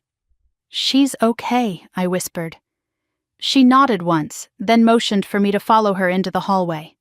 I reluctantly unclasped my fingers from Mia's hand and stepped out, leaving the door slightly open so I could still hear her breathing. The hallway buzzed with quiet urgency, phones ringing, printers clacking, low voices murmuring behind desks. Officers walked past us with determined strides. The world moved quickly while my own body felt seconds behind reality. Marcy placed a hand on my arm. "Connor's in custody," she said. "They arrested him on multiple counts: kidnapping, extortion, endangerment, violation of parental rights." A cold rush of satisfaction slid through me, thin as glass, but sharp. "He'll try to blame my father," I said, "or claim he didn't mean harm, or that it was all a misunderstanding."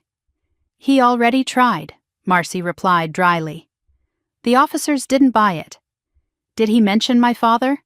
He tried to frame the whole thing as a custody dispute gone wrong, but he slipped. He mentioned the deal he was promised. He mentioned money, and he mentioned leverage. Leverage. My stomach knotted. That key, I murmured. That was all he cared about. Marcy nodded. "And we need to talk about that." I exhaled. "The safe deposit box." "Yes, but before we get to that, you need to hear what the officers found when they searched Connor's SUV. My pulse stumbled. What a second phone. Burner. Full of messages from an unidentified number I already knew. "My father's?" I asked. "We're confirming," she said carefully. "But the phrasing, the threats, the instructions, none of it sounds like Connor's style." Someone guided him step by step. I leaned against the wall for support. The weight of everything pressed against my ribs until breathing felt like lifting bricks. "And the safe deposit box," I whispered. "It needs to be opened," she said, "immediately, before your father destroys whatever backup plans he has left." I nodded slowly. "Tomorrow morning. First thing." "No," she said gently but firmly. "Tonight." My head snapped up. "It's almost 2 a.m. "I know. But your father's men were after you tonight. They know you found something. They know you escaped. If we wait until morning, there's a chance the bank won't open at all. Under the right pressure, doors close." I swallowed. The Dawson name could sway banks, courts, entire towns. "Then let's go," I said. "After you do something else," she replied. "What you need a statement on record. For protection. For Mia's sake." I closed my eyes, steadying myself before nodding. Inside the interview room, the fluorescent lights hummed louder, bouncing off concrete walls painted the color of old bones. A detective sat across from me, a recorder already running. His voice was calm, steady, methodical. He asked for my account from the moment I received the first message to the moment officers pulled Connor off the bridge railing. I spoke slowly, carefully, leaving nothing out. Not the threats. Not the storage unit. Not Raymond. Not the key. Not the moment I slammed into Connor on the bridge. My voice cracked only once when I described hearing Mia cry my name. When I finished, the detective folded his hands.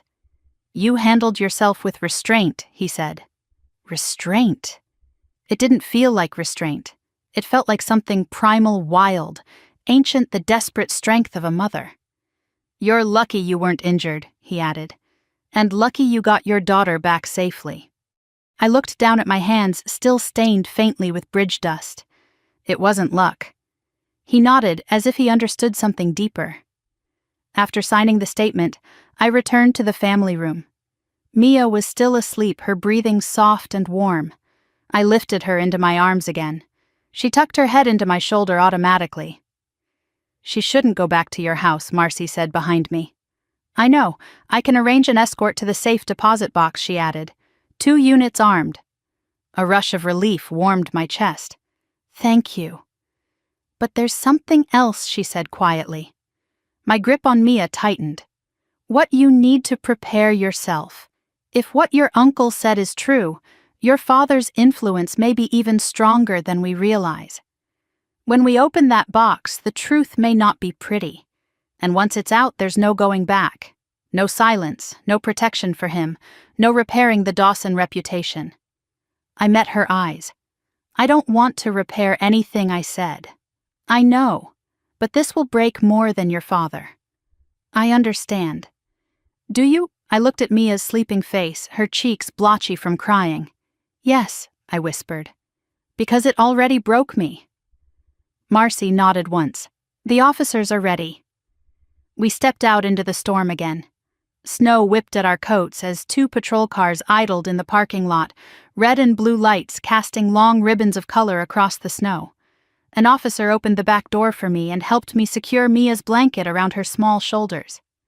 As we pulled away, the town lights shimmered faintly through the storm Christmas decorations, still glowing in windows, unaware or indifferent to the war unfolding in the shadows. The bank was dark, but several squad cars waited outside. An officer unlocked the doors with a special key provided by the precinct. The lobby lights flickered on one by one, casting long reflections across the polished floor. Marcy stood beside me as the vault door groaned open. The safety deposit room smelled like cold steel and old paper. One wall was lined with numbered boxes. My key trembled between my fingers. Box 1124. My grandfather's handwriting etched into my memory with that number. I slid the key into the lock. It stuck for a moment, almost as if resisting, but then turned with a soft metallic click. The drawer slid out. Inside was a leather-bound journal thicker than the one Evelyn had given me. A stack of legal documents tied with twine, a flash drive, a sealed envelope with my name written in my grandfather's handwriting, and something else, a second key. Marcy leaned closer. What's that? I lifted the envelope first. My fingers shook as I unfolded the letter inside. Riley, if you are reading this, the storm I tried to warn you about has finally broken. You will be tested by those who wear the Dawson name but have none of its honor. Trust the women. Trust your child. Trust no man who uses silence as power. You are stronger than the empire I built, and I pray you will dismantle what must be destroyed. My breath caught. This second key opens the cabin in Cedar Ridge. Your real inheritance is there. My heartbeat thundered. Go before your father finds it, and protect her. Always protect her. My vision blurred. Marcy touched my arm. Riley. What does it say? I folded the letter with trembling hands. It says my grandfather didn't just leave me money. What did he leave you? I looked at the second key shining faintly in the dim vault light. A truth big enough to end everything. And somewhere outside, past the storm, past the town, past the shattered Dawson image, my father would already know I had opened the box. Which meant the next sunrise wouldn't bring peace. It would bring war. The road to Cedar Ridge cut through the mountains like a scar long and twisting, lit only by the faint glow of dawn breaking behind the storm clouds. I drove with one hand on the wheel and the other resting protectively on Mia's leg as she slept, curled in the back seat, her cheeks still pink from the cold, her breath warm and steady. The patrol car ahead of us led the way. Another followed behind. The flashing lights were off now, but their presence shadowed every bend in the road like silent guardians.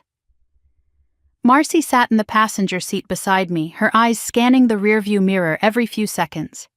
She hadn't said much since we left the bank. She didn't need to. The weight in the air between us said enough. Cedar Ridge wasn't on any map most people used. It was old land, private property my grandfather had purchased decades before I was born. A place no one talked about, a place no one visited, a place my father pretended didn't exist. When the turn finally appeared, a narrow dirt cut into the mountain half covered in snow, we slowed to a crawl. The patrol cars maneuvered ahead, tires crunching through ice. As we climbed, the trees grew taller, denser, forming an archway of dark pines heavy with frost. The sun struggled to push through the overcast sky, gold bleeding into gray. At last, the cabin emerged through the trees. It stood on a rise overlooking a frozen lake, Its cedar walls weathered but sturdy chimney still intact, windows shuttered tight. Snow rested thickly on the roof undisturbed. The air here felt different, thicker, quieter, full of something waiting. I parked beside the front steps, my breath clouding as I unbuckled and stepped into the freezing morning air. Mia stirred when I opened her door, rubbing her eyes with tiny fists.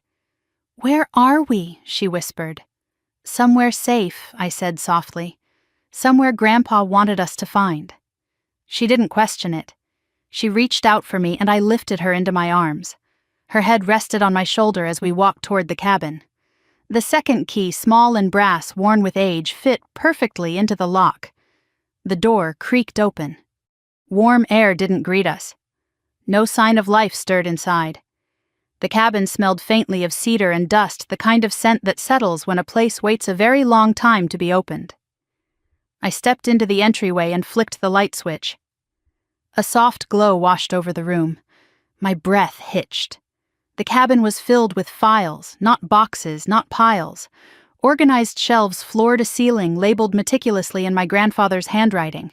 A lifetime of records, contracts, ledgers, photographs, hidden histories of the Dawson Empire. And a desk in the center of the room held a single leather-bound journal. My grandfather's. Mia's tiny gasp reached my ears. "Mommy, it's like a library." "It is," I whispered. "A library of the truth." Marcy's boots echoed behind me as she stepped inside. "This is beyond anything I imagined." I approached the desk. My fingers trembled as I opened the journal. The first page held a photo. My mother, younger, smiling, holding a newborn me in a hospital blanket. Tears sprang to my eyes before I could stop them. Beneath it, my grandfather had written, "She deserved protection you were never given. I failed her. I will not fail you." My breath caught in my throat. I turned the page. Entry after entry chronicled years of secrets, my father burying financial frauds, coercing business partners, manipulating family members, forging signatures, threatening anyone who spoke against him. There were notes of board meetings, he doctored documents, he destroyed investments he stole. And then, my name. Over and over. Riley saw something she shouldn't have today. Robert shouted at her. She was only 9. She didn't cry. He punished her for Savannah's mistake again. The pattern is clear. I must intervene.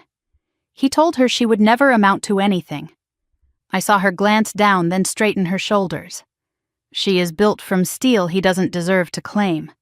Each sentence carved into me like truth I had never known but always felt. I kept turning pages until I reached the one circled in heavy ink. If anything happens to me, the evidence is in Cedar Ridge. Riley will know what to do. She will save herself, save her daughter, save what remains of this family's soul. A tear slid down my cheek before I realized it. I sat heavily in the old wooden chair, the journal open in my lap. Mia climbed into my arms, curling against me, her small hand resting on the page as if blessing it. Marcy's voice came from behind me, soft, reverent. "Riley, this is enough to take down your father and anyone who protected him." I nodded silently. He built an empire from fear. It ends now.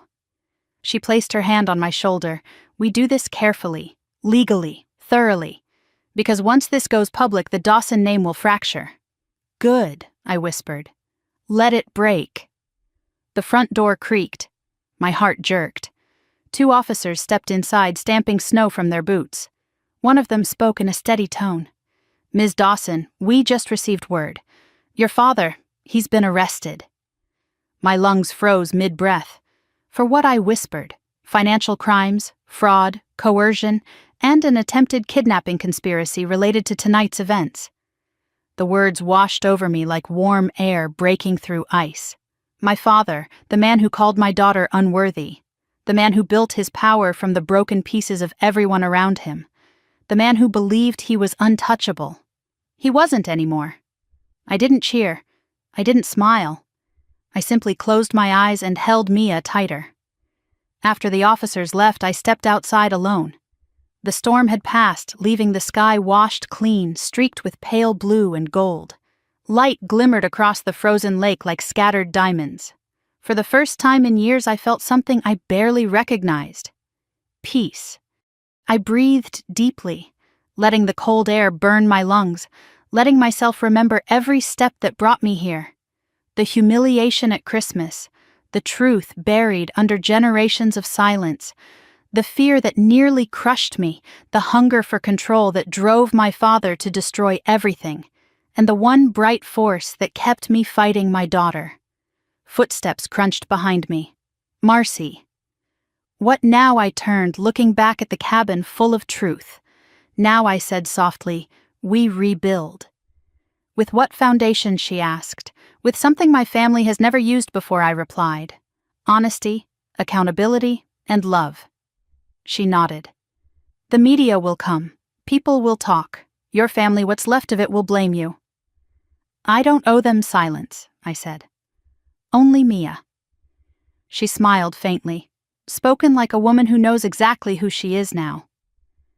I looked out over the frozen lake, the rising sun glinting across the snow. I do, I said. Finally. Later that day, as we drove back down the mountain toward the future waiting for us, Mia leaned forward between the seats. Mommy, yes, love. Are we okay now? I reached for her hand, my eyes softening. We are more than okay, I said. We're free. She smiled, small, tired, but real. And as the sun climbed higher, melting the ice and painting the road ahead in gold, I knew that every step forward from this point wasn't a step away from my past. It was a step into a life I had already earned. A life built from truth. A life built for her. And if you're still here with me listening to this story, I want to ask you something from the bottom of my heart. What moment in your own life made you finally choose yourself? Tell me in the comments. I truly want to hear it. And if this story resonated with you, please like, share, and subscribe so we can keep bringing more voices, more healing, and more truth into the world.